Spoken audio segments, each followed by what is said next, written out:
Bienvenidos nuevamente a este estudio. Estoy compartiendo a través de este medio una serie de escatología bíblica. Se me hace también necesario y oportuno, dado que estamos ya en el video número 15 de esta serie, hacer un breve resumen, un recuento de lo que hemos visto hasta el momento y en qué etapa de este estudio nos encontramos. Como dije, este estudio es del tema de escatología, la cual, ¿no es cierto?, sabemos que se define como el estudio de las cosas finales. Fue así como al comienzo de esta serie yo presenté, ¿no es cierto?, información general sobre el tema, y creo que ante el estudio de cualquier tema, como en este caso lo es escatología, es necesario, es oportuno siempre primero indagar sobre lo que ya se ha investigado, lo que ya se conoce del tema, para luego uno sobre eso seguir, ¿no es cierto?, indagando, estudiando y profundizando. Fue así entonces como yo en la primera etapa de este estudio, de esta serie, comencé presentando 4 posturas escatológicas distintas que existen hoy en día, que son las más populares y las más ampliamente aceptadas para poder interpretar la Biblia o también abordar los temas escatológicos. Recordando que esas posturas eran la postura postmilenial, la postura amilenial, la postura premilenial, que a su vez también se dividía en dos: premilenial histórica y premilenial dispensacional. Entonces, en la primera etapa yo presenté a grosso modo esas 4 formas de interpretar la Biblia a través de esas posturas escatológicas. Presentamos cada una con su esquema, con su gráfico y también con sus fundamentos bíblicos para poder sostener sus ideas. Y también analizamos o presentamos ciertos principios de interpretación que utilizaba cada una. Luego, la segunda etapa de este estudio, yo comencé a profundizar en las 2 posturas, a mi parecer, las más influyentes hoy en día, las que más se contrastan ya dentro de sus principios, sus interpretaciones, y también las más populares dentro del pueblo cristiano, de manera consciente o inconsciente. Son estas 2 posturas las que más se abrazan, las que más se adoptan, las que más se creen. Me refiero a la postura dispensacional y la postura amilenial. También mencioné que, sin descartar, ¿no es cierto?, un análisis profundo a las otras 2 posturas, pero sí con la presentación que hice al comienzo, creo que fue bastante ya claro la visión, el enfoque que tienen cada una de esas 2 restantes, para que cada estudiante pueda entonces despertar interés o no en ellas. Es por eso entonces que me he enfocado en contrastar constantemente en la segunda etapa de este estudio la postura dispensacional y la postura amilenial. Dentro de eso ya presenté y analizamos ciertos principios de interpretación de cada una de estas 2 posturas, y a la vez también analizamos y revisamos con calma, por videos por separado, ciertas doctrinas que emanan o que se derivan a raíz de esos principios de interpretación. Quiero hacer hincapié en que es gatillante, preponderante poder conocer esos principios, esas ideas básicas de los cuales se fundamentan estas doctrinas, porque eso, la aceptación o no de esos principios, finalmente va a ser lo que va a dar cabida para poder comprender o no, y a la vez también aceptar o no ciertas interpretaciones. Me refiero, por ejemplo, a los principios de interpretación de la Biblia de manera literal en todo momento, el principio del pacto perpetuo entre Dios e Israel, si ese pacto que Dios hizo con Abraham, luego confirmó con Isaac, Jacob y así toda la descendencia del pueblo de Israel, tenía un carácter perpetuo, eterno, o solamente era un pacto provisional y también estaba bajo condiciones. Y también el principio elemental de la separación o distinción permanente que hacen algunas posturas entre la Iglesia e Israel, como 2 pueblos, como 2 cuerpos distintos en el pasado, en el presente y en el futuro. Por lo tanto, son 2 pueblos que tendrían planes, propósitos y destinos diferentes. Si esos principios se aceptan o no se aceptan, va a ser gatillante para poder finalmente inclinarse a qué postura escatológica va a ser la que me va a dar más sentido. Y como dije, esos principios creo yo que están muy claramente estipulados en la Biblia. Perfectamente se puede llegar a una conclusión fidedigna estudiando esos principios en la Biblia misma, ya sobre todo los últimos 2, el pacto y la separación de Israel y la Iglesia. Y esos principios, como dije, ya fueron analizados en su momento en los videos números 4, 5, 6 y 7 aproximadamente. Y entonces es así como también dejé solamente una doctrina pendiente para analizar o para contrastar entre esas 2 posturas, que era precisamente la existencia del milenio acá en la Tierra, la interpretación puntual del capítulo 20 de Apocalipsis, que es donde se encuentra ese pasaje, ¿no es cierto?, tan preponderante, tan decidor, y tan polémico como lo es el pasaje que habla del milenio. Y por eso entonces que fui postergando ese punto, esa doctrina, hasta llegar a este punto en que estamos actualmente, que es estudiando en profundidad el libro de Apocalipsis. ¿Ya? Y dentro de eso nos encontramos ahora. Este es el tercer video que grabo con respecto al libro de Apocalipsis. En el primer video presenté las 4 escuelas que también tiene el mismo libro de Apocalipsis para poder interpretarse, y también alcancé a profundizar en la primera, que era la escuela preterista. Quiero todo hacer la mención, aclarar que son distintas las escuelas de interpretación del Apocalipsis, es una cosa, y las 4 posturas escatológicas que presenté al comienzo, que es otra cosa. Esas son escuelas completas o sistemas completos de interpretar toda la Biblia y todos los temas escatológicos en toda la Biblia. Ya son 4 posturas escatológicas. Y el libro de Apocalipsis específicamente también tiene 4 escuelas o 4 puntos de vista o 4 interpretaciones, como queramos llamarle, de cómo interpretar el libro. De todos modos, cabe mencionar que yo también en el video anterior hice el alcance de que a la vez también cada postura escatológica se relaciona con una escuela o interpretación específica del Apocalipsis. De ese modo, recordando, dijimos que la postura postmilenial adopta una interpretación preterista del Apocalipsis. La postura amilenial adopta una interpretación idealista del Apocalipsis. La postura premilenial histórica interpreta el Apocalipsis de manera histórica, la interpretación histórica. Y también la postura dispensacional adopta una interpretación llamada igual dispensacionalista clásica o futurista del Apocalipsis. Entonces, en el primer video, como dije, ya profundicé un poco en la preterista, la cual sostenía, ¿no es cierto?, que el Apocalipsis, el grosso del libro, tuvo su fiel cumplimiento ya en el pasado, puntualmente en el año 70, con la caída o con la destrucción de Jerusalén y el templo de Jerusalén. La postura idealista también fue la que presenté en el video anterior junto con la histórica. La idealista, recordemos que sostenía de que el Apocalipsis no contiene mayormente profecías, sino más bien entrega principios, verdades eternas, ideas que se perciben y que se ven cumplidas a lo largo de esta era entre ambas venidas. Reconoce de todos modos ciertos pasajes proféticos o eventos puntuales que están profetizados, como la segunda venida de Cristo y ciertas cosas puntuales, pero el grosso del libro para ellos, para los idealistas, expresa ideas, principios, ya que se van cumpliendo entre estas dos venidas. Y lo más relevante, igual que la interpretación idealista, sostiene que o interpreta el Apocalipsis de manera que son secciones paralelas que van sucediendo constantemente a lo largo del libro, porque de manera constante vuelve al comienzo de esta era. No así las otras escuelas, que lo toman bastante literal o bastante cronológico, que una cosa seguida de la otra. Y la escuela histórica, puntualmente, ¿no es cierto?, dijimos que interpretaba el Apocalipsis de manera gradual en la historia, es decir, todo lo que narra el libro va transcurriendo de manera gradual en la historia, por lo tanto van haciendo como una analogía, o van identificando cada símbolo, cada visión con algún evento, la historia o personaje o suceso específico. Entonces de esa manera el Apocalipsis se va cumpliendo de manera gradual. Y nos falta entonces, en este video vamos a ver hoy día lo que es la interpretación futurista del Apocalipsis, para luego finalmente ya avanzar a lo siguiente.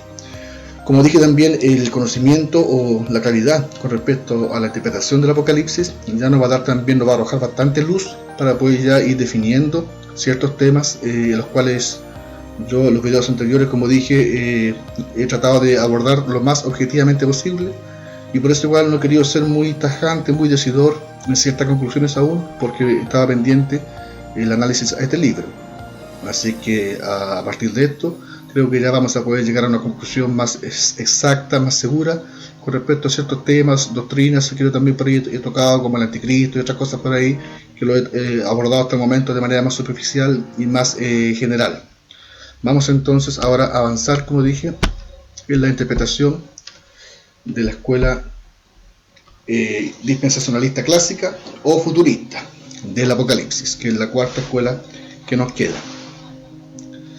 Bien, como dije, esta escuela o esta forma de interpretar el Apocalipsis corresponde 100% a la postura escatológica llamada dispensacionalismo. Por lo tanto, es fiel a ese sistema de interpretación de la Biblia, el cual utiliza o se caracteriza generalmente por una interpretación del texto de manera literal, bastante literal, dentro de lo que es la profecía bíblica y puntualmente el libro de Apocalipsis.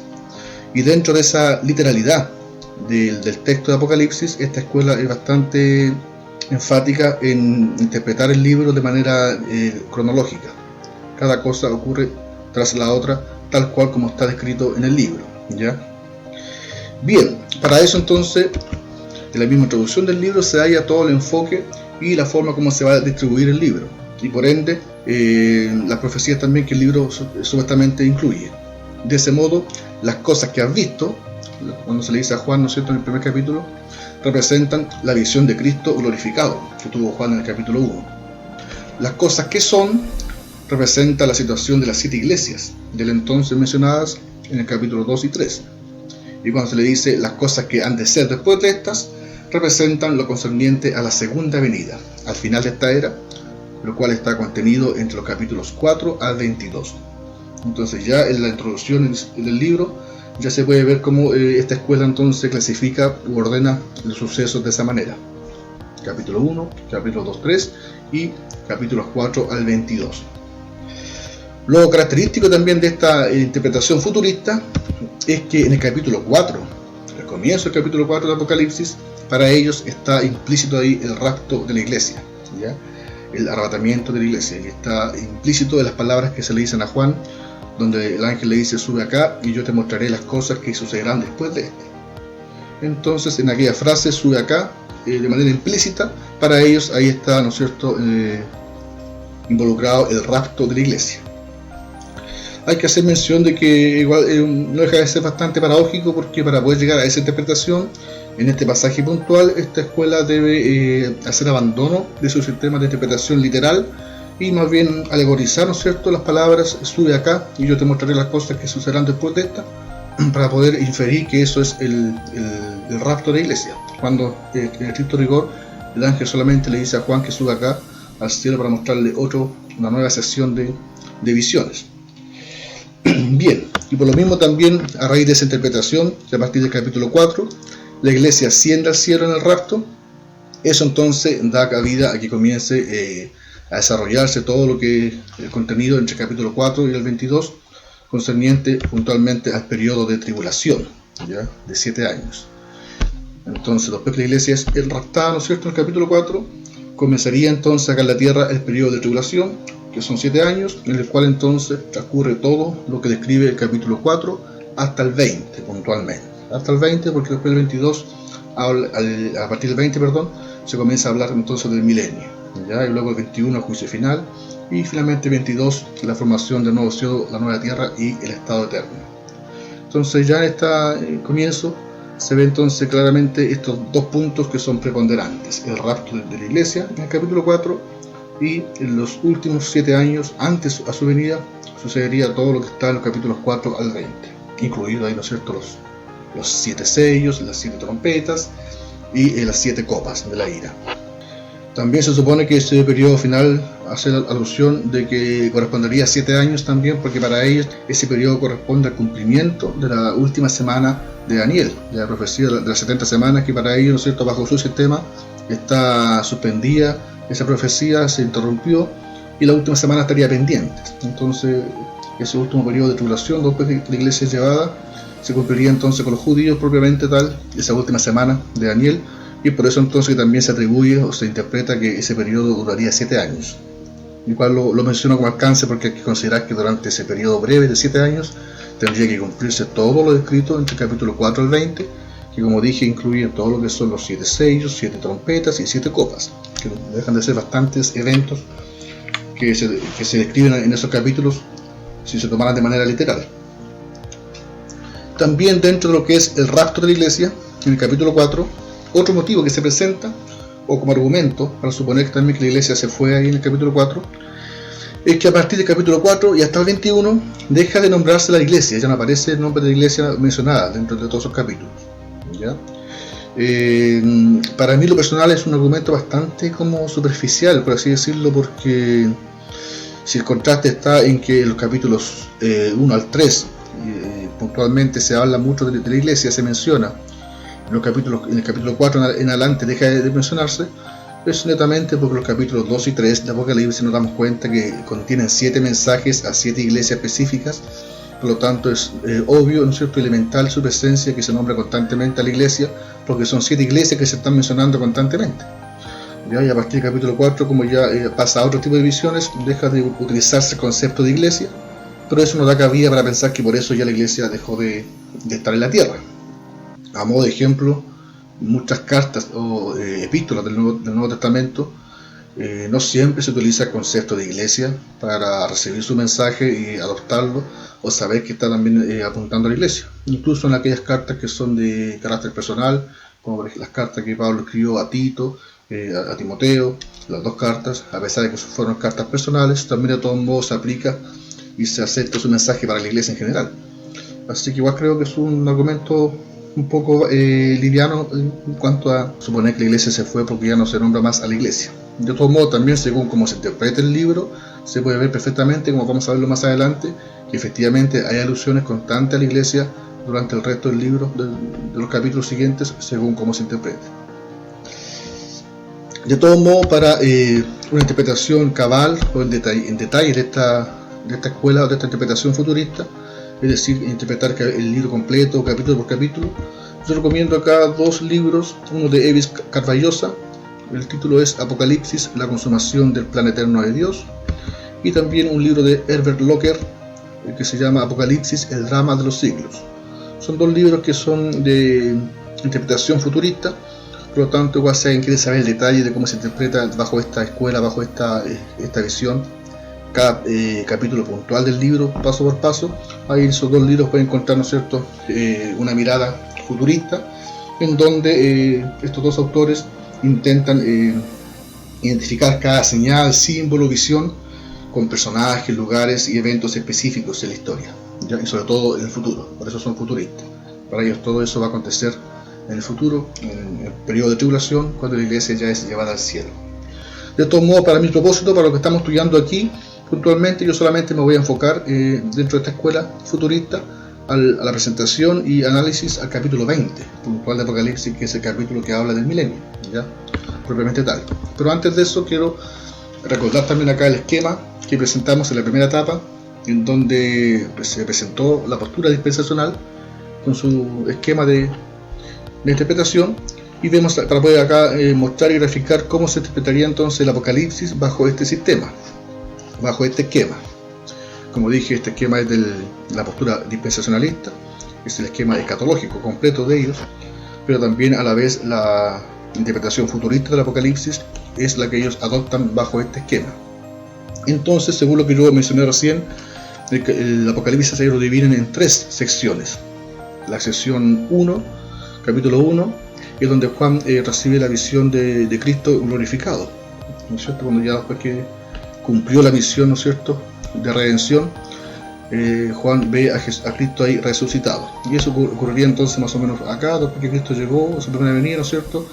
A los 30 años comenzó su ministerio, que duró breve tiempo, 3 años y medio, y luego Cristo ascendió, ¿no es cierto?, después que murió y resucitó. Entonces ahí estaría la visión de Juan, capítulo 1, cuando ve a Cristo ya glorificado después de haber resucitado. Los capítulos 2 a 3 describen el mensaje puntual a las 7 iglesias, ya del Asia Menor, que actualmente es Turquía.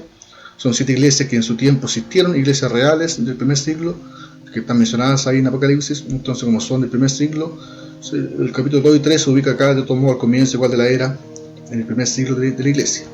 Luego se produciría un salto entre el capítulo 3 y el capítulo 4 de Apocalipsis, porque el capítulo 4 para ellos narra, ¿no es cierto?, lo que es el rapto de la iglesia, cuando la iglesia es llevada al cielo.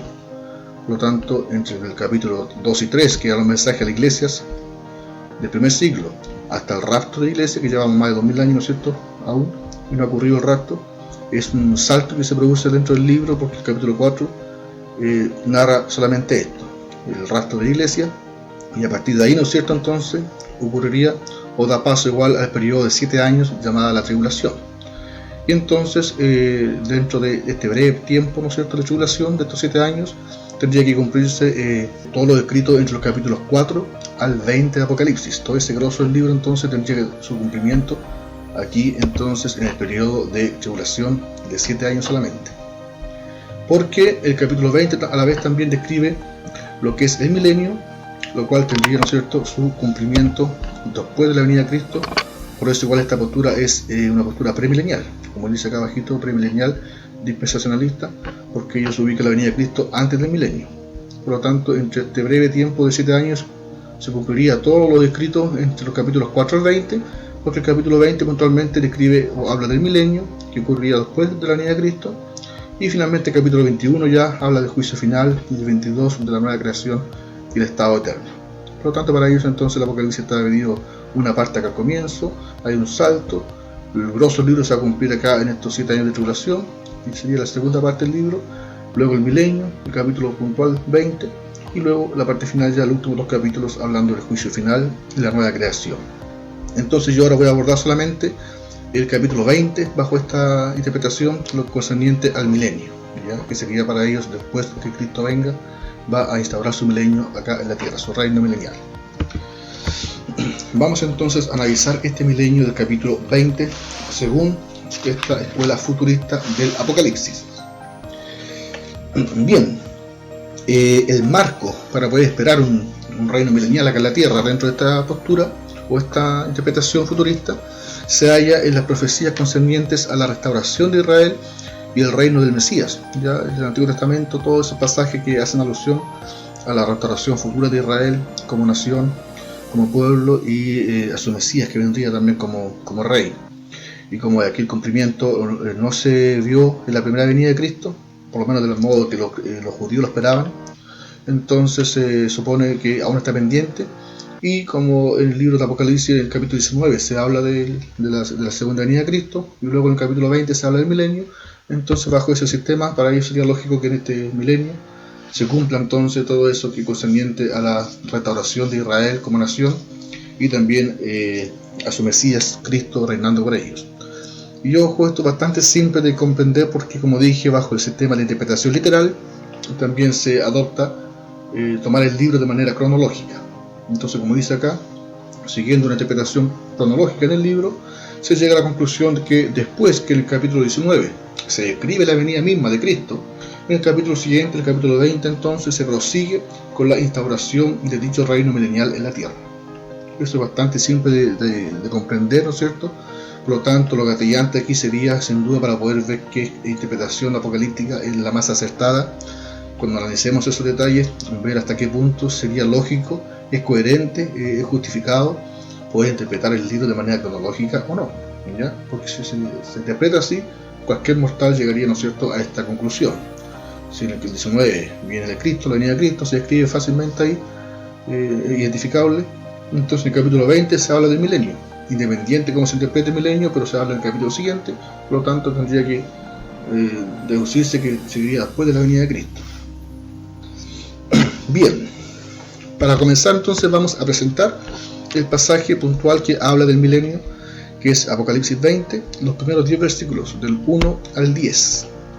Lo leo literalmente y dice así: Vi a un ángel que descendía del cielo con la llave del abismo y una gran cadena en la mano, y prendió al dragón, la serpiente antigua, que es el diablo y Satanás, y lo ató por 1000 años, y lo arrojó al abismo, y lo encerró, y puso su sello sobre él, para que no engañase más a las naciones, hasta que fuesen cumplidos 1000 años. Y después de esto debe ser desatado por un poco de tiempo. Y vi tronos, y se sentaron sobre ellos los que recibieron facultad de juzgar, y vi las almas de los decapitados por causa del testimonio de Jesús y por la palabra de Dios, los que no habían adorado a la bestia ni a su imagen, y que no recibieron la marca en sus frentes ni en sus manos, y vivieron y reinaron con Cristo 1000 años. Pero los otros muertos no volvieron a vivir hasta que se cumplieron 1000 años. Esta es la primera resurrección. Bienaventurado y santo el que tiene parte en la primera resurrección. La segunda muerte no tiene potestad sobre estos, sino que serán sacerdotes de Dios y de Cristo, y reinarán con él 1000 años. Cuando los 1000 años se cumplan, Satanás será suelto de su prisión y saldrá a engañar a las naciones que están en los 4 ángulos de la tierra, a Gog y a Magog, a fin de reunirlos para la batalla, el número de los cuales es como la arena del mar, y subieron sobre la tierra, sobre la anchura de la tierra, y rodearon el campamento de los santos y la ciudad amada, y de Dios descendió fuego del cielo y los consumió, y el diablo que los engañaba fue lanzado en el lago de fuego y azufre, donde estaban la bestia y el falso profeta, y serán atormentados día y noche por los siglos de los siglos. Apocalipsis 20, entonces, del 1 al 10. Ojo, solamente una lectura, ¿no es cierto?, general del pasaje. Ya sin duda hay bastante información, hay bastantes temas ahí, ¿no es cierto?, que analizar, que dejan mucho quizás que pensar en primera instancia, muchas dudas quizás al respecto, pero vamos ahí, ¿no es cierto?, a analizarlo por partes. Aunque para muchos, ¿no es cierto?, la interpretación premilenial de este pasaje, o sea que el milenio está después de la venida de Cristo, es un poco como no la comparten mucho. Como dije anteriormente, no deja de tener sentido si se interpreta de manera literal. Si en el 19 viene Cristo, en el 20 entonces el milenio después, de manera literal y cronológica me refiero. A modo de sintetizar la información, me parece oportuno en este punto recordar la presentación que hicimos al comienzo de esta serie, en donde yo presenté los detalles, ¿no es cierto?, de cómo interpretan los premileniales este milenio acá en la Tierra. Ya para no confundir tanto, voy nuevamente a recordar esa presentación que hice al comienzo. De ese modo, entonces, recordando, luego que ocurre el rapto de la iglesia, en el capítulo 4, acá en la tierra comenzaría el periodo de 7 años de tribulación, mientras en el cielo, en el mismo periodo, se celebran las bodas del Cordero. Además, ocurre el primer juicio, el tribunal de Cristo, para recompensar a los santos según sus obras. Al cabo de los 7 años, Cristo regresa junto a su iglesia. Eso sería su segunda venida oficial. Todos con cuerpos ya glorificados, de lo que sería, como dije, oficialmente su segunda venida. Derrota al anticristo y sus aliados. Satanás, a partir de ahí entonces, es atado por 1000 años. Sigue un segundo juicio a las naciones, al comienzo del milenio, según Mateo 25. Además ocurre una segunda resurrección. Los santos del Antiguo Testamento, además de todos los santos que han muerto durante la tribulación, esos 7 años acá en la tierra, según algunos lo interpretan así. En este punto, después de la victoria, se establece el reino milenial de Cristo sobre la tierra, con su centro de gobierno en Jerusalén. Los gentiles que hayan sobrevivido a este evento final serán los súbditos del reino, pero el pueblo de Israel regresará a su nación durante el milenio y aceptará entonces al Mesías, gobernando juntamente con él por 1000 años literales. Los sacrificios del Antiguo Testamento y las fiestas judías serán restablecidas, y diariamente serán holocaustos y ofrendas en el templo nuevo que sería levantado por Cristo para su gobierno milenial. En relación a la Iglesia, algunos autores dispensacionalistas sostienen que durante el milenio la Iglesia estaría o seguiría suspendida en el aire, habiendo un Israel físico y terrenal, acá los judíos, ¿no es cierto?, y otro espiritual, la Iglesia arriba. Otros creen que la Iglesia igualmente descenderá con Cristo a la tierra durante el milenio, siendo la tierra habitada en ese periodo por personas con cuerpo físico, terrenal y corruptible, como sería Israel físico, ¿no es cierto?, y también personas con almas, cuerpos glorificados, que sería la Iglesia, ambos habitando acá en la tierra. Poco antes de terminar el milenio, Satanás será desatado por un poco de tiempo y saldrá nuevamente a engañar a las naciones para reunirlas para la batalla. ¿Ya? Hay discrepancias en esto, porque algunos ubican esta batalla en el periodo final de la tribulación y otros al final del milenio. Eso se debe sin duda a que, como ellos lo toman cronológico, después de la venida de Cristo viene el milenio. Entonces en ambos periodos de tiempo se describe que hay una batalla, ¿no es cierto?, después de la tribulación, cuando Cristo se supone que desciende ya en su segunda venida oficial con la iglesia, y ahí es donde dice también Pablo en muchos pasajes que ahí Cristo destruye al anticristo, ¿no es cierto?, en su venida, con el resplandor de su venida, y destruye al anticristo y sus aliados, las bestias, todo. Entonces ahí hay una batalla donde se supone que el anticristo está con sus 2 bestias y todos sus aliados reunidos para guerrear contra los santos de la tribulación. Pero también acá en el milenio dice que después Satanás será suelto por un breve tiempo al final del milenio, después de los 1000 años, y saldrá nuevamente a engañar a las naciones. Entonces, bajo esa interpretación, se encuentra que habían 2 batallas.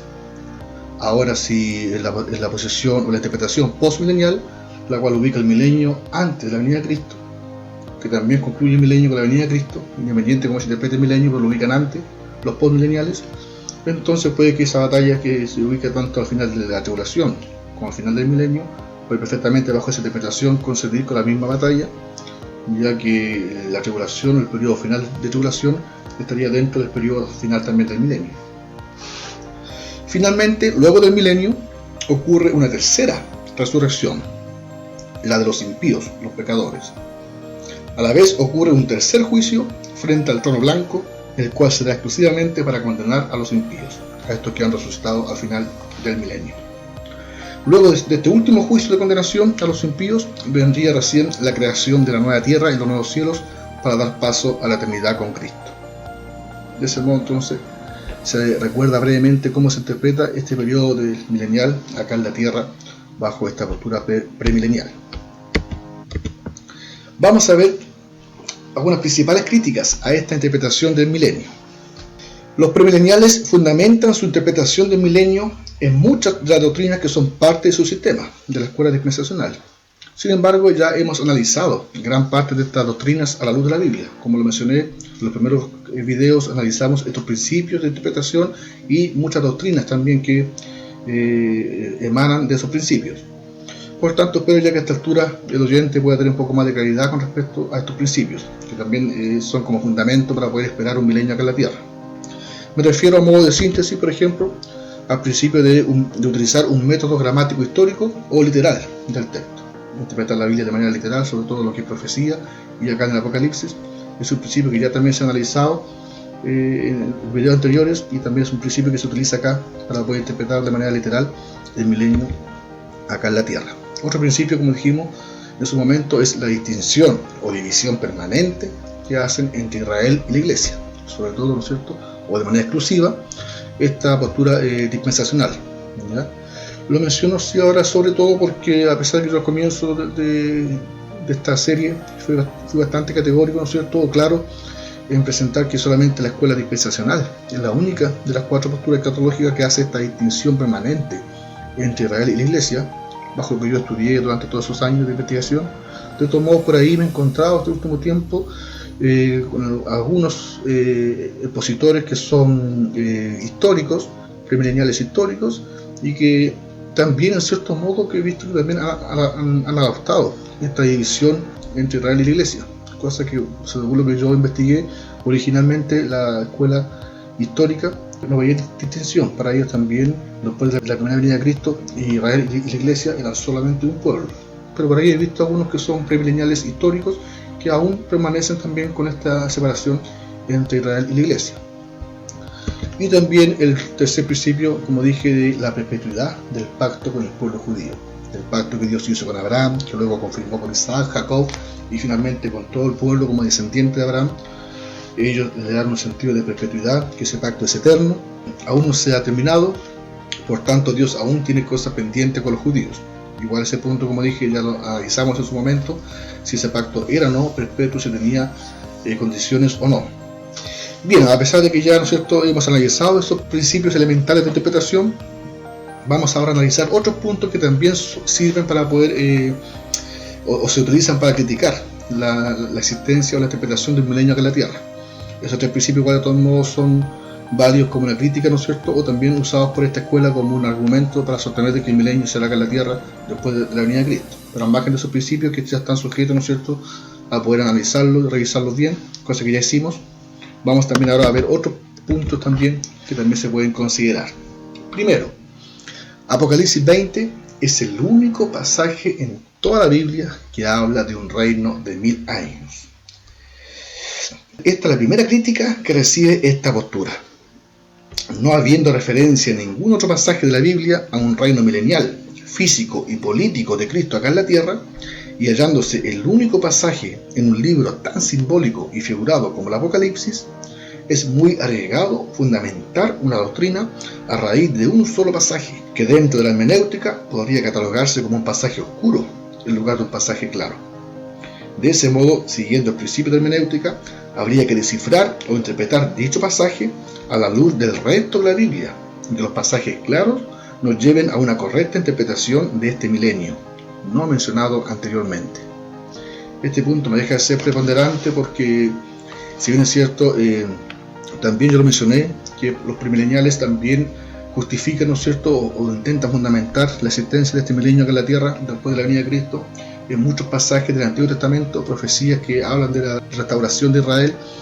En términos de nación, se le habla a ellos como judíos, como israelitas, pero y también incluso hay alusión a muchos pasajes de Isaías, por cierto, ahí también, que habla de la restauración de la tierra, o sea, habla de un tiempo, cierto, de prosperidad, de armonía en términos humanos, los cuales ellos atribuyen que esa descripción correspondería a este periodo.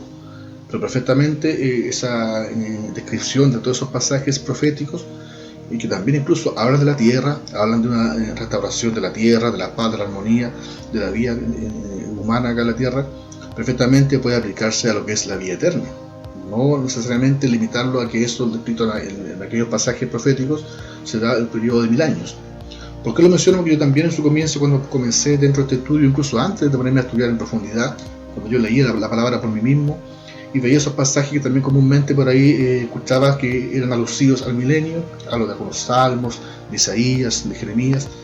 Yo igual pensaba en primera instancia que sería igual es lindo, grato pensar, ¿no es cierto?, que todos esos pasajes hablan de un periodo de paz, de armonía acá en la tierra, pero aquí es donde yo quiero hacer el alcance que independiente de la aceptación, ¿no es cierto?, que vamos a tener en primera instancia como humanos, porque aquí, ¿no es cierto?, no le gusta pensar, no es grato pensar en un tiempo de armonía, de paz acá en la tierra, viviendo en condiciones que sin iguales que nunca hemos vivido.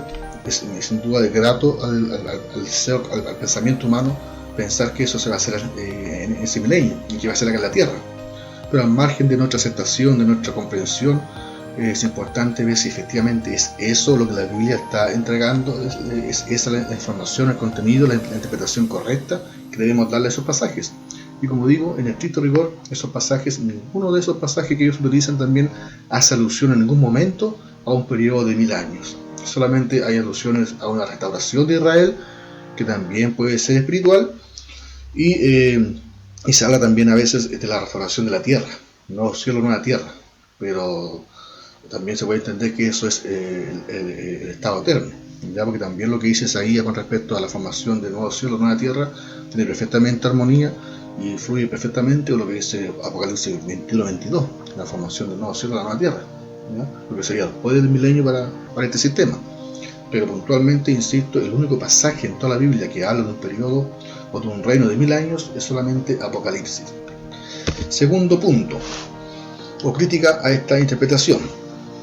Al estudiar el resto de la Biblia, no existe coherencia entre esta interpretación y todo lo concerniente a escatología que hallamos en los diversos pasajes estudiados. En este punto igual es importante señalar lo siguiente. Todos los pasajes del Antiguo Testamento y del Nuevo Testamento que hablan de la segunda venida de Cristo, más bien el Nuevo Testamento, porque como también lo estudiamos en su momento, el creyente del Antiguo Testamento no tenía noción de que Cristo vendría, o el Mesías vendría en 2 ocasiones.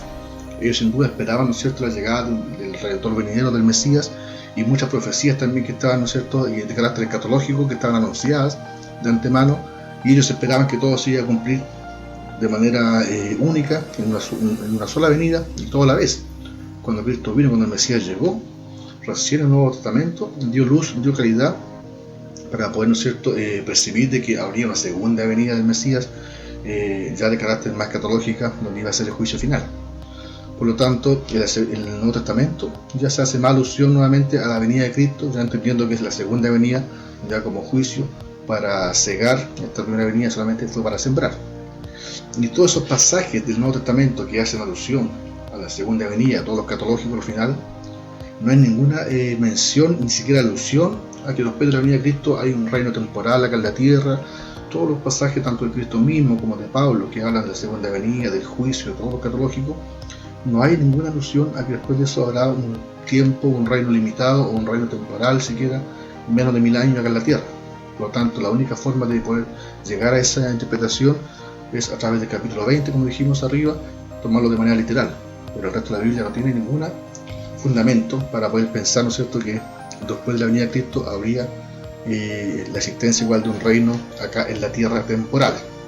Mucho menos cuando analizamos, ¿no es cierto?, lo que fue el esquema básico que presenta la Biblia en cuanto a los 2 siglos, este siglo y el siglo venidero, que fue la terminología muy usada por Cristo mismo y también por los apóstoles para poder dividir la era, ¿no es cierto?, en 2, la era actual y la era venidera.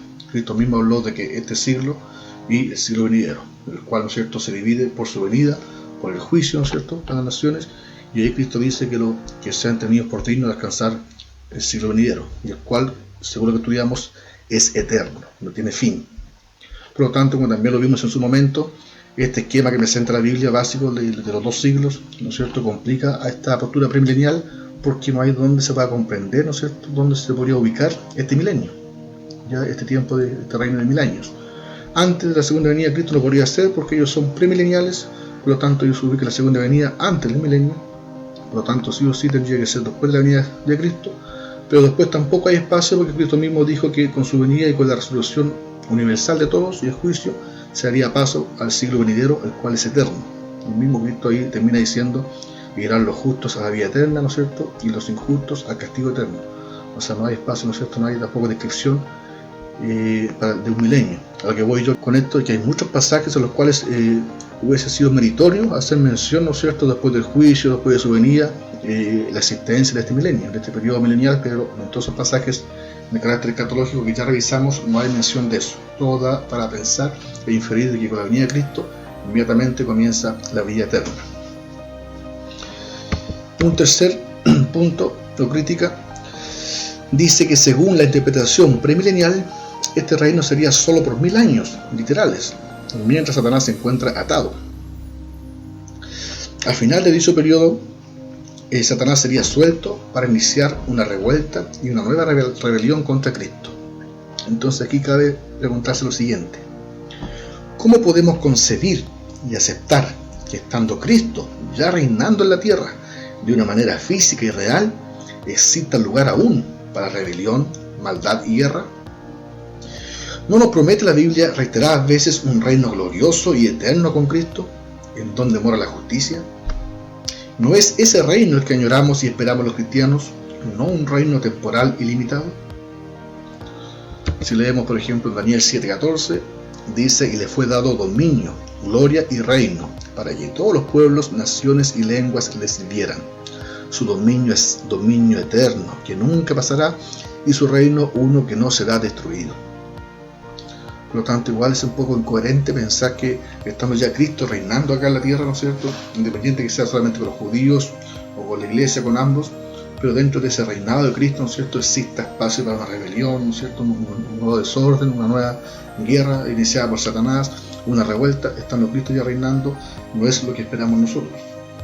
A la par también de esto, a mí lo personal siempre me ha producido un poco de ruido pensar en este milenio acá en la tierra, previo a la formación de los nuevos cielos y la nueva tierra, y pensar que Cristo, después de que llegue a su iglesia según este sistema y baje con la iglesia ya en su segunda venida oficial, ya la iglesia vendría con cuerpo glorificado, ¿no es cierto?, semejante a los de él. Cristo igual vendría ya con un cuerpo glorificado, ya como Rey de Reyes, ya no vendría como en su primera venida como un manso cordero que vino a dar su vida y nació como un hombre, sino que esta vez vendría ya con poder, con gloria, con majestad y con toda esa santidad, que venga y se pose en Jerusalén, en Israel, en esta tierra aún corrompida por el pecado, en donde aún están morando personas físicas corruptas, ¿no es cierto?, pecadoras, y físicamente a mí se me hace incompatible pensar que Cristo, ¿no es cierto?, podría posar siquiera, ¿no es cierto?, sus pies en una tierra aún dominada por el pecado, cuando sabemos, ¿no es cierto?, que Pablo dijo que lo corruptible y lo corruptible no pueden habitar juntos. Por lo tanto, para mí se me genera un poco de ruido y es bastante extraño pensar que Cristo podría estar reinando con su majestad, con su santidad, en una tierra aún incorrupta, no transformada, no purificada. Bien, un cuarto punto o crítica a esta interpretación milenial es el estado de la iglesia durante este reino, el cual es muy cuestionable. Como lo presenté anteriormente, bajo este sistema, ¿no es cierto?, la iglesia raptada de manera secreta 7 años antes de la venida oficial de Cristo. Luego, en que los 7 años pasen, que la tribulación pase, ahí bajaría recién Cristo de manera oficial, visible, en su segunda venida. Ahí sí que será visto por todos, porque el rapto sería más bien secreto y solamente desciende hasta las nubes, nadie le verá, solamente la iglesia que es encontrada con él. Pero en su segunda venida ya desciende completamente a la tierra. ¿Y qué pasa con la iglesia? Como lo dijimos, algunos postulan que la iglesia quedaría suspendida en el aire, flotando en la atmósfera, no sé, lo cual es bastante como cuestionables, ¿no es cierto?, por decirlo menos, y otros postulan que la iglesia también bajaría. Vamos a ver qué pasa con esto. Los que piensan que la iglesia quedaría suspendida en el aire durante este periodo, ¿dónde se halla fundamento bíblico para eso? No lo hay. ¿No es nuestra meta estar con Cristo por la eternidad, tal como su promesa nos dice? Recordemos que Pablo termina describiendo el arrebatamiento diciendo: y así estaremos siempre con el Señor. ¿Podremos concebir que luego de su venida y haber sido arrebatados, tendremos que separarnos de su presencia mientras dure este reino milenial con los judíos en la tierra?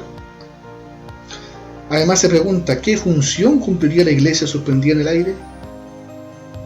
A todas luces no tiene, ¿no es cierto?, sentido esa idea. Otros, reconociendo este inconveniente, opinan que la iglesia descendería igualmente con Cristo a la tierra durante el milenio.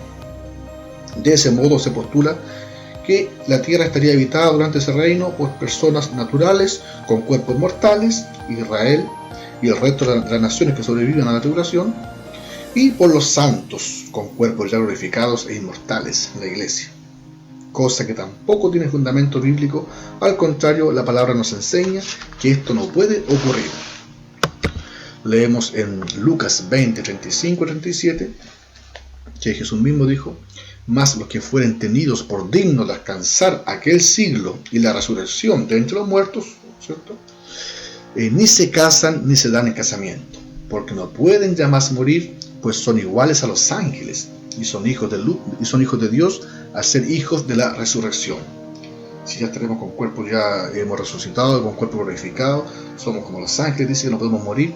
Entonces es incoherente, ¿no es cierto?, inconcebible pensar que en ese estado ya con cuerpo glorificado, como los ángeles, estaremos acá coexistiendo con personas de cuerpo natural aún, físico, terrenal.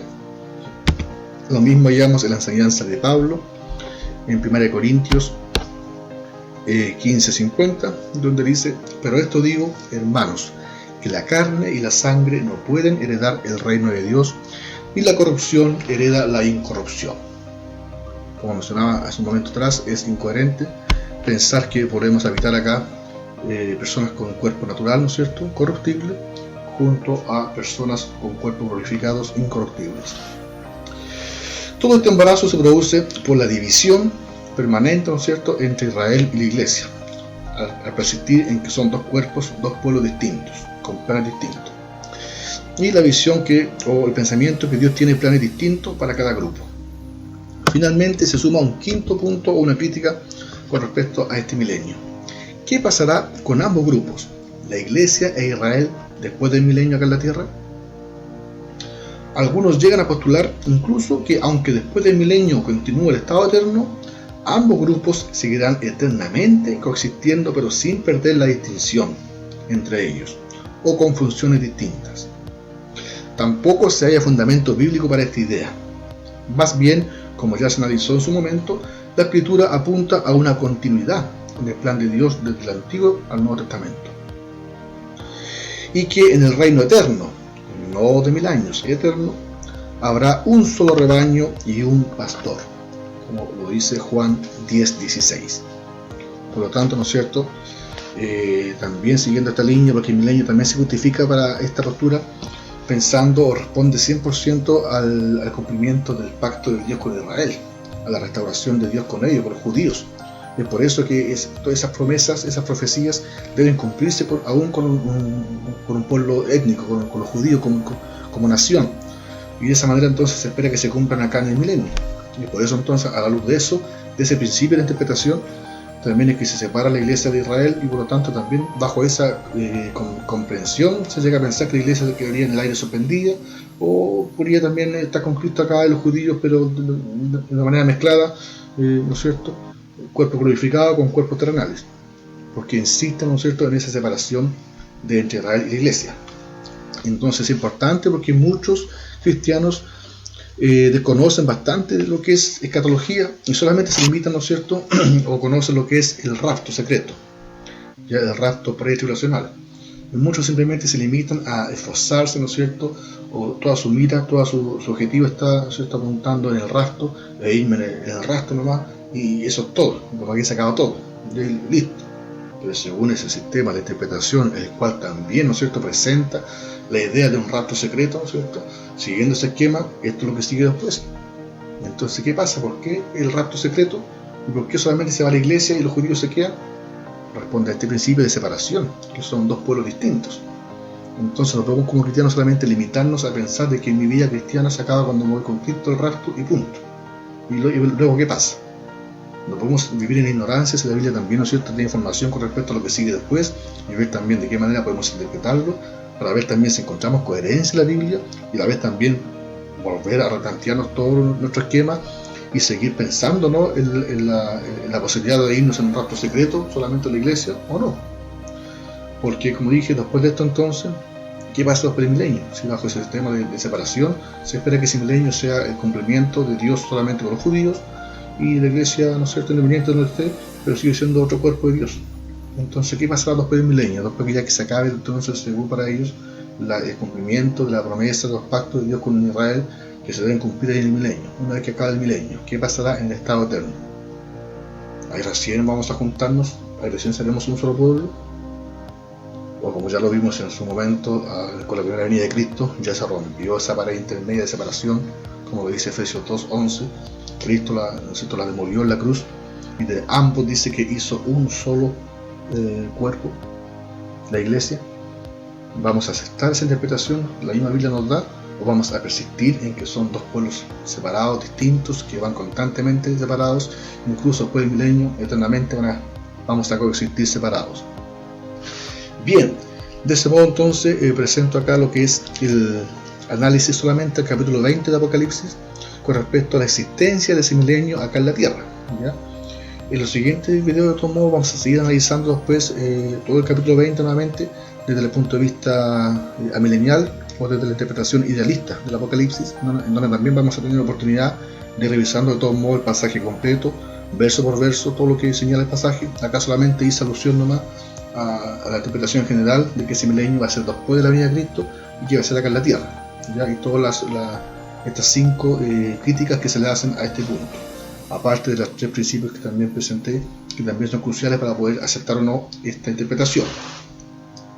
Vamos entonces a avanzar, a pesar de que fueron solamente 4 escuelas del Apocalipsis que yo presenté al comienzo. Quiero de todos modos presentar brevemente este nuevo pensamiento que ha surgido de un tiempo a esta parte, llamado dispensacionalismo progresivo, ¿ya? No lo presento como escuela, pues es una interpretación alternativa que ha surgido este último tiempo, y esta postura o esta forma de interpretar el Apocalipsis resulta más bien como una mezcla entre el enfoque preterista y el futurista, ¿ya? Es decir, que por una parte también como que aceptan que hay sucesos o hay pasajes del Apocalipsis que perfectamente tuvieron su cumplimiento en el pasado, haciendo alusión a la escuela preterista, ¿no es cierto?, aceptando esa interpretación, puntualmente la concerniente a la destrucción de Jerusalén, y también por otro lado esperan de todo modo que hay eventos futuros que perfectamente se pueden esperar que se cumplan en el futuro, sobre todo en la tribulación final, haciendo, ¿no es cierto?, alusión a la escuela futurista. Y eso también incluso se basa en el concepto del ya, pero todavía no.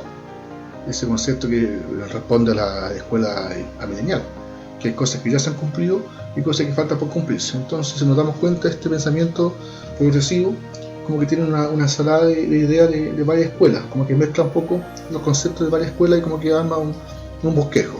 Pero dentro de los puntos más importantes de esta interpretación, dice lo siguiente. Primero, respecto a la distinción entre la Iglesia e Israel, los progresivos creen que los gentiles ya han sido incluidos en el pueblo único de Dios por medio de la fe en Cristo. O sea, aceptan todos los pasajes que nosotros hemos leído del Nuevo Testamento que hacen alusión a que hay solamente un solo pueblo de Dios acá en el Nuevo Testamento. De todos modos, dicen ellos, añaden, pero Dios no ha terminado su obra con Israel, porque algún día restaurará aquella nación para él y para Jesús el Mesías. Entonces es un poco ambiguo, un poco raro este enfoque, porque por un lado aceptan que con la primera venida de Cristo efectivamente ya somos un solo pueblo, pero también a la vez añaden de que de todos modos llegará el día en que Dios nuevamente va como a restaurar esa relación con Israel solamente como nación propia.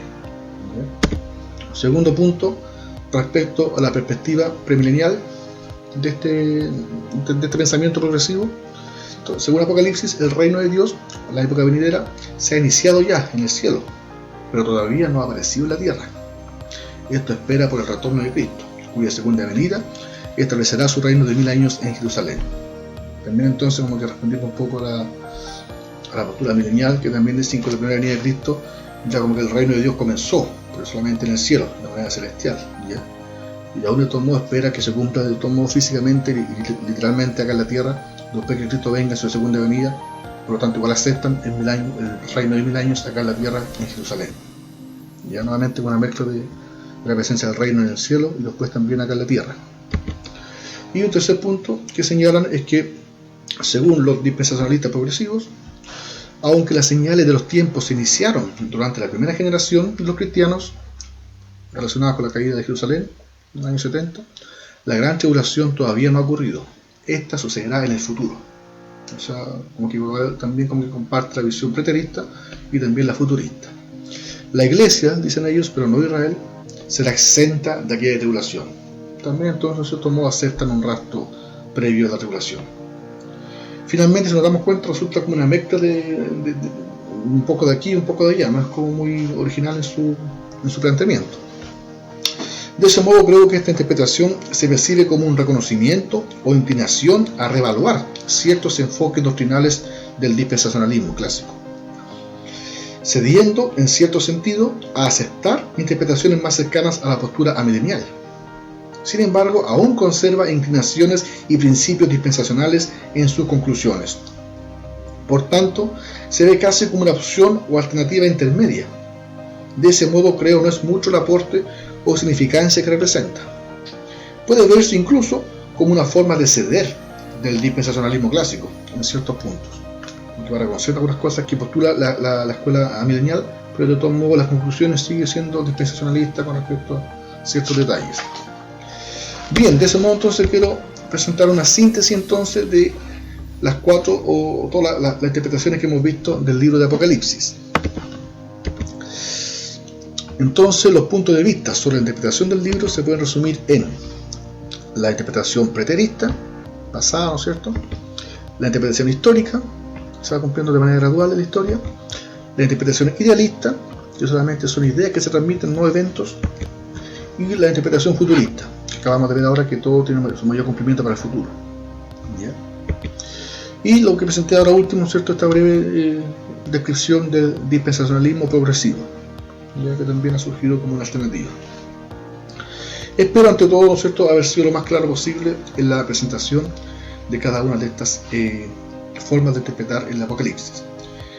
Y finalmente quiero compartir algunas conclusiones finales con respecto a estas distintas interpretaciones que tiene el libro. Bien, después de conocer las distintas interpretaciones existentes para el Apocalipsis, o por lo menos las que han logrado mayor aceptación, luego de revisar sus enfoques y visiones al respecto, creo que finalmente la decisión de aceptar una por sobre la otra dependerá ante todo de los siguientes puntos. Primero, tener claridad con ciertos principios de la interpretación general de la Biblia.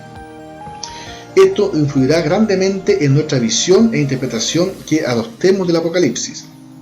Fue por esta razón que opté por dejar este análisis hasta este momento. Como ya se presentaron y analizaron anteriormente los sistemas y doctrinas de cada postura, sobre todo la postura dispensacional y la postura amilenial, si llegando a este punto aún no se tiene claridad o convicción de ciertos principios, difícilmente se podrá optar por una correcta interpretación del Apocalipsis. Es decir, si aún hay dudas en relación al principio de interpretar la Biblia de manera literal en todo momento, o si aún no se acepta o comprende del todo bien la separación o no entre Israel y la Iglesia, esto llevará sin duda a inclinarse por una interpretación del Apocalipsis por sobre otra. Como estos puntos son preponderantes en este tema, creo es necesario estudiarlos en profundidad en el resto de la Escritura, antes de entrar al Apocalipsis, ya que es en el estudio del resto de la Biblia donde se puede llegar a una conclusión referente a estos principios. El Apocalipsis no abarca en detalles esos puntos, esos principios de cómo interpretar la Biblia o la separación de Israel y la Iglesia. Solo nos entrega mensajes en un lenguaje muy particular. Pero si no hemos descifrado aún esos principios de interpretación en el resto de la Biblia, no podremos tener claridad en cómo entender el Apocalipsis. Creo que si el libro de Apocalipsis fue el último en escribirse dentro del canon bíblico y está ubicado al final de la Biblia, debe implicar que para una comprensión e interpretación ideal de su contenido, debe considerarse primeramente un entendimiento del resto de la Biblia. Y como ya mencioné, en este contexto, el libro viene a ser un sello o un broche a todo el mensaje de la Biblia. En síntesis y a modo de ejemplo, si finalmente la postura escatológica que me parece más confiable y aceptada es el dispensacionalismo, esto me llevará a la interpretación futurista del Apocalipsis. Si la postura escatológica que me parece más convincente según la Biblia es el amilenialismo, es muy probable que la interpretación idealista del Apocalipsis se ajuste mayormente a mi comprensión y aceptación. Por tanto, es necesario tomar una decisión en cuanto a qué postura escatológica adoptar antes de estudiar el Apocalipsis, o en su defecto, a través del estudio del Apocalipsis, poder tener claridad con respecto a qué decisión tomar, qué escuela entonces la más convincente, según entonces lo que yo estoy interpretando en el Apocalipsis. Segunda conclusión, o segundo punto, evaluar cuál de las interpretaciones del Apocalipsis, ¿no es cierto?, se acerca mayormente a la enseñanza general de toda la Biblia. Es cierto que cada una de las interpretaciones presenta coherencia en sus ideas y enfoques. No podemos negar la genuina intención de cada intérprete de querer descubrir los misterios detrás del contenido del libro de Apocalipsis. Sin embargo, por sobre el deseo honesto de cada interpretación, no podemos pasar por sobre la interpretación que la misma palabra nos sugiere. Como se mencionó al comienzo, con el estudio del resto de los libros y pasajes que nos hablan de escatología en el resto de la Biblia, no podemos aislar el Apocalipsis de todo ello y elevarlo por encima de las enseñanzas del resto de los profetas, apóstoles y Cristo mismo.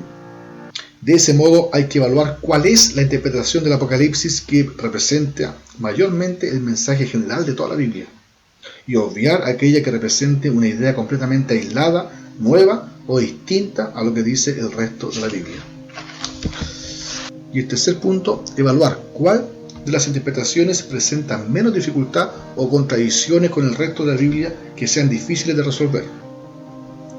En concordancia con el punto anterior, como mencioné igualmente al comienzo, aun cuando puedan haber detalles que ninguna de las distintas interpretaciones puedan aclarar en profundidad, debemos inclinarnos por aquella interpretación que fluya sin inconveniente con el resto de la Biblia.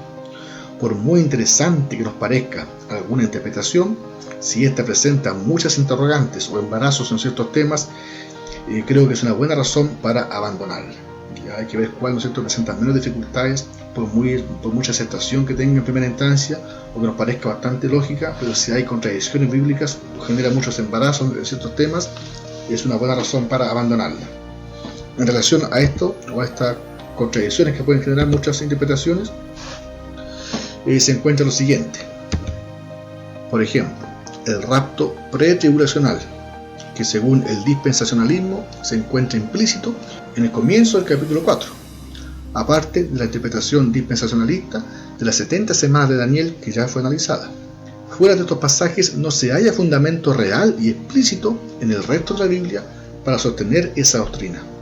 Ya analizamos puntualmente esta doctrina en el video número 6 de esta serie, puntualmente, incluso la analizamos en 3 partes, en 3 videos distintos, para poder, ¿no es cierto?, profundizar en todos los detalles. Además, en el capítulo de la inminencia en el regreso de Cristo, eso fue en el video 7, se analizaron incluso los alcances que puede tener esta doctrina en muchos cristianos, fomentando un descuido y poca preparación para enfrentar dicho periodo de tribulación, demostrando que no es solo una interpretación distinta. También nos damos cuenta incluso que no va más allá de simplemente son interpretaciones distintas del pasaje o esta doctrina, sino que también tienen un alcance bastante significativo y bastante fuerte y decidor, ¿ya?, en muchos aspectos, como ver perfectamente la aceptación o no de esta doctrina del rapto antes de la tribulación. Y también, por ejemplo, la existencia, ¿no es cierto?, del reino milenial de Cristo acá en la tierra. Fuera del capítulo 20 de Apocalipsis, como ya lo vimos, no se halla otro pasaje en toda la Biblia que hable explícitamente de un reino de 1000 años. Tampoco que dicho reino sea en la tierra, cosa que tampoco señala el capítulo 20 de Apocalipsis. A pesar que acá solamente, ¿no es cierto?, analicé en general no esa idea, pero también este punto que menciono acá no es menos importante. Vamos a analizar posteriormente el mismo capítulo 20 desde la perspectiva amilenial o la interpretación idealista del Apocalipsis, y vamos a ir y también de todos modos ir contrastando ambas posturas, pero también acá yo menciono que no es menor el tema de que explícitamente el pasaje 20 del Apocalipsis, ya que también son bastante literales los hermanos premileniales, ni siquiera hace mención de que ese milenio ocurre en la Tierra, solamente habla de un periodo de 1000 años, nada más. En un pasaje, en una parte de esa descripción de esos versículos que hablan de milenio, se dice también que va a ser acá en la Tierra. Ellos lo atribuyen, ¿no es cierto?, de que va a ser el tiempo que Cristo va a estar reinando acá en la Tierra con judíos en Jerusalén, pero el pasaje ni siquiera dice que ese periodo de 1000 años, ¿no es cierto?, o ese reino de 1000 años va a transcurrir acá en la Tierra. El pasaje no lo dice. Entonces, al considerar estas interpretaciones, ¿no es cierto?, como estos dos ejemplos, tanto del rapto en el capítulo 4, como del reino milenial de Cristo acá en la Tierra en el capítulo 20, se genera en contradicción entre estas interpretaciones y el mensaje del resto de la Biblia.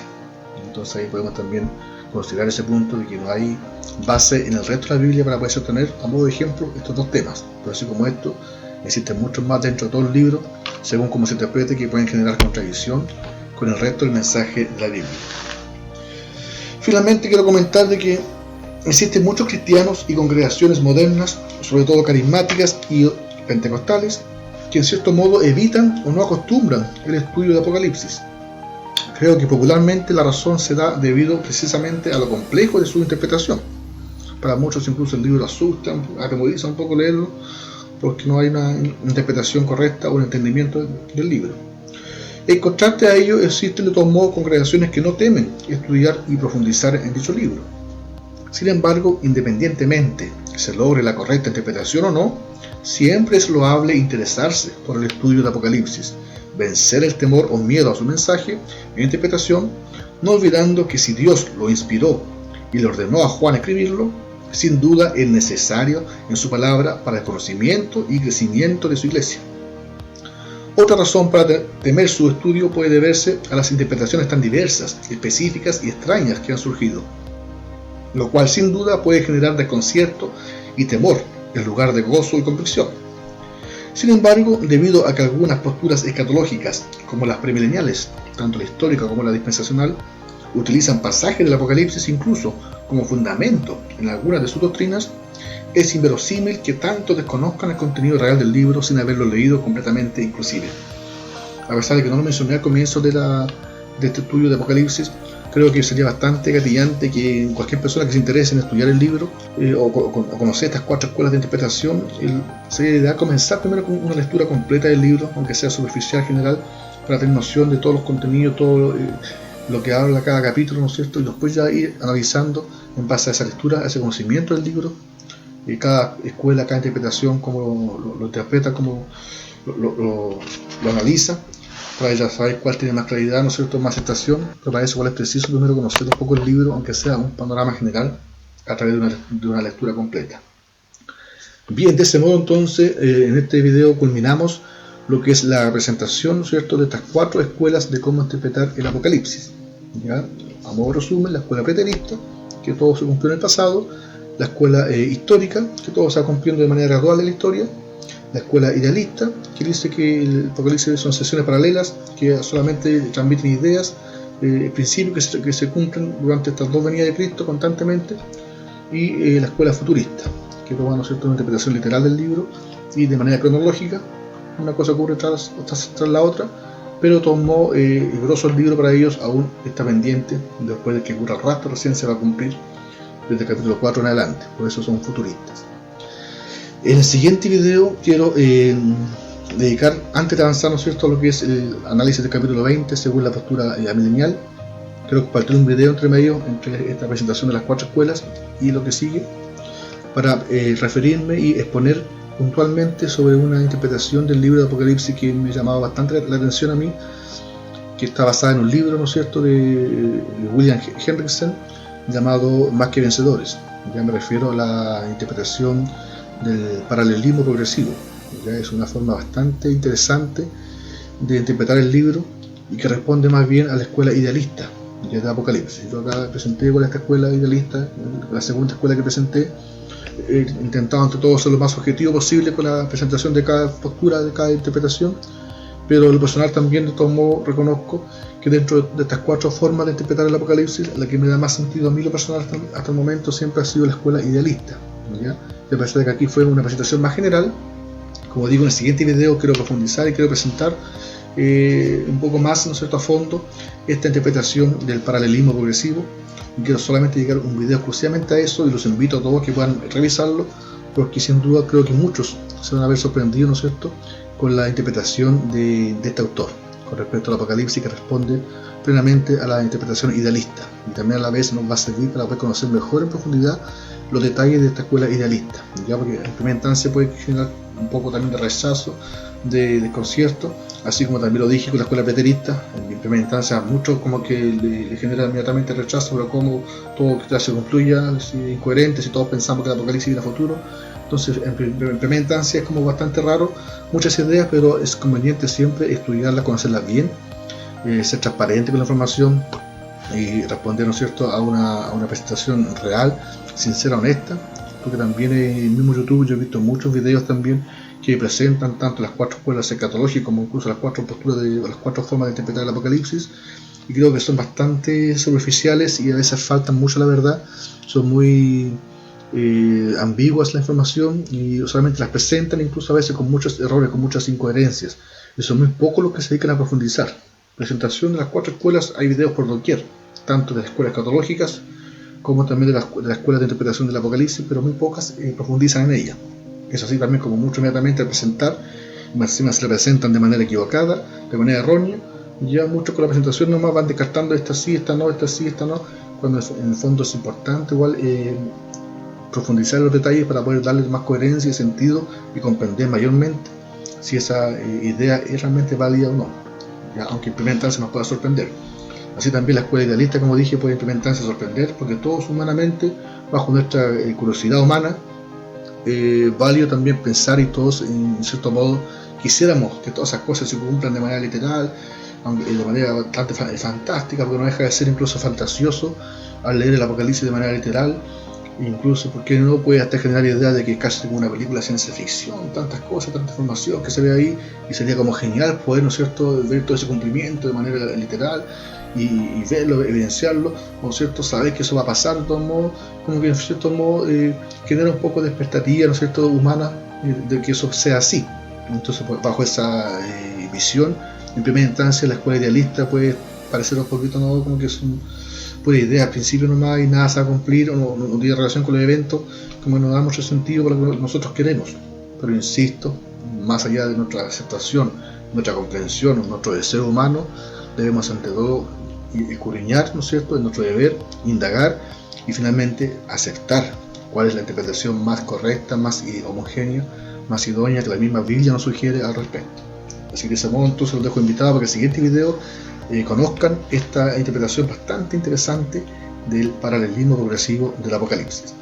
Nos vemos entonces en el siguiente video. Que Dios nos siga bendiciendo, nos dé cada día más de su gracia, entendimiento, sabiduría para poder comprender su palabra y ante todo valentía para poder aceptar su mensaje. Muchas gracias por su atención, bendiciones para todos.